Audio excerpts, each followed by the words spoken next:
السلام علیکم دوستوں۔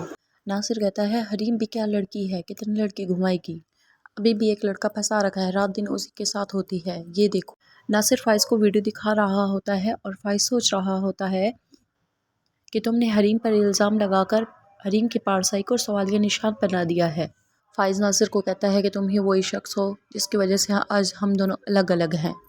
ناصر کہتا ہے تمہیں کیا لگتا ہے کہ میں جھوٹ بول رہا ہوں؟ فائز کہتا ہے میں اللہ کی وحدانیت پر یقین رکھتا ہوں اور اس کی مقدس کتاب پر، اور میرا یقین ہے کہ اس کے پاک گھر میں اور پاک کتاب پر جو بھی ہاتھ رکھ کر جھوٹی قسم کھائے گا اس کا دونوں جہاں میں بیڑا غرق ہوگا اور اس کی دنیا مشکل میں آ سکتی ہے اور آخرت بھی۔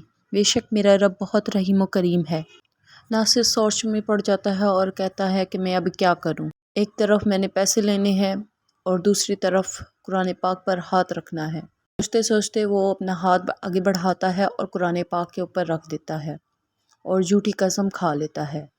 فائز حریم سے پوچھتا ہے یہ تم ہی ہو نا ان ویڈیو میں؟ حریم کہتی ہے ہاں میں ہی ہوں۔ فائز کہتا ہے آج سے میری طرف سے ہر راستہ بڑھتا ہوا تمہاری طرف بند۔ اتنا کہتا ہے اور چلا جاتا ہے وہاں سے۔ حریم بیچاری رو رہی ہوتی ہے اور کہتی ہے کہ آخر ہوا کیا ہے میرے ساتھ۔ فائز کی ماں کہتی ہے کہ گھر چلانے کا بھی کوئی طریقہ ہوتا ہے، میں تو پورے 9 بجے ناشتہ لگوا دیتی تھی اور یہاں 12 بج رہے ہیں، اب تک ناشتے کی کوئی خبر ہی نہیں آئی، نہ کوئی بلانے آیا ہے۔ لائبہ کہتی ہے کہ ہمنا بھابھی کی طرح اس کی امی بھی ایک نمبر کی گھٹیا عورت ہے، کوئی مہمانوں کے ساتھ ایسے کرتا ہے، آپ تو سراخوں پر بٹھا کر رکھتی تھی مہمانوں کو، یہ سب کہتی ہے لائبہ۔ اور اس کی ماں کہتی ہے تم چپ کر جاؤ۔ فائز کی ماں کہتی ہے جب وقت بے رحم ہو جائے تو ساری دنیا اس کا ساتھ دیتی ہے، پھر کیا ہمنا کیا دلارا بیگم۔ لائبہ کہتی ہے حلیم بھابھی لاکھ درجے بہتر تھی ہمنا بھابھی سے، انہی کے ساتھ جو کچھ کیا ہم نے آج وہی سب کچھ ہمارے سامنے آ رہا ہے، ان سب کے ذمہ دار ہیں آپ۔ لائبہ ماں کو کہتی ہے۔ ناصر کی بیوی کہتی ہے کتنا پرانا ہے یہ زخم؟ ناصر کہتا ہے کوئی 1.5-2 مہینے پرانا، ایکسیڈنٹ ہوا تھا اس کے بعد یہ زخم بھر ہی نہیں رہا، نہ بھرے گا اب۔ ناصر کی بیوی کہتی ہے ہماری شادی کو 4 دن ہو گئے لیکن تم کمرے سے باہر نہیں نکلے اور اس زخم کی وجہ سے تم اتنے بے چین ہو، رات دن سوتے نہیں ہو، اس سے اچھا تھا کہ ہم شادی ہی نہ کرتے، تھوڑی دیر ڈیلے کر لیتے۔ ناصر کہتا ہے شگو کی تاریخ پکی ہو گئی تھی، میں بھی یہی چاہتا تھا کہ زخم ٹھیک ہو جاتا تو پھر ہم شادی کرتے۔ ناصر کہتا ہے زخم ٹھیک ہو جائے پھر ہم تم جہاں کہو گی وہاں جائیں گے، گھومنے بھی پھرنے بھی، سب کچھ جہاں مرضی ہے تمہاری وہاں چلیں گے، لیکن تھوڑا سا صبر کر جاؤ۔ ناصر کہتا ہے میں آج اچھے ڈاکٹر سے اپوائنٹمنٹ لیتا ہوں اور چیک کرواتا ہوں کہ آخر مسئلہ کیا ہے۔ ایک طرف دونوں ناشتے کے لیے جاتی ہیں اور دلارا بیگم کہتی ہے کہ آپ کو کوئی کہہ نہیں سکتا دیکھ کر کہ یہ آپ کی اصلی حالت ہے۔ لائبہ اور اس کی ماں کو بہت غصہ آتا ہے اور وہاں سے کھڑی ہو جاتی ہیں۔ اوپر سے آ جاتا ہے فائز۔ فائز سے کہتی ہیں کچھ ہوا انتظام؟ فائز کہتا ہے نہیں کچھ نہیں ہوا، صرف بابا کی ضمانت ہوئی ہے۔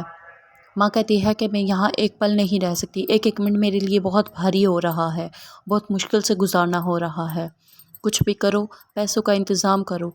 فائز کہتا ہے پورا شہر دیکھ کر آ رہا ہوں، سب سے مدد مانگی، کسی نے مدد نہیں کی، لوگوں نے اپنی آنکھیں ماتھے پر رکھ لی ہیں۔ لائبہ کہتی ہے ضمانت کے پیسے کہاں سے آئے؟ فائز جواب دیتا ہے اور کہتا ہے کہ حریم کے بھائی روفی نے بھیجے ہیں۔ فائز کہتا ہے میں کچھ دن کے لیے اسلام آباد جا رہا ہوں، وہاں جاب انٹرویوز ہیں، میں جب تک واپس نہیں آتا آپ دونوں یہیں رہیں گے اور یہاں سے کہیں نہیں جائیں گی۔ لائبہ کہتی ہے ہم اپنے گھر کب واپس جائیں گے؟ فائز کہتا ہے آج ہمارے بنگلے اور گاڑیوں کی نیلامی ہے، دیکھتے ہیں کیا ہوتا ہے آگے۔ فائز کی ماں کہتی ہے کہ اتنی جلدی کیوں ہو رہی ہے نیلامی؟ تم نے ریان کو بتایا؟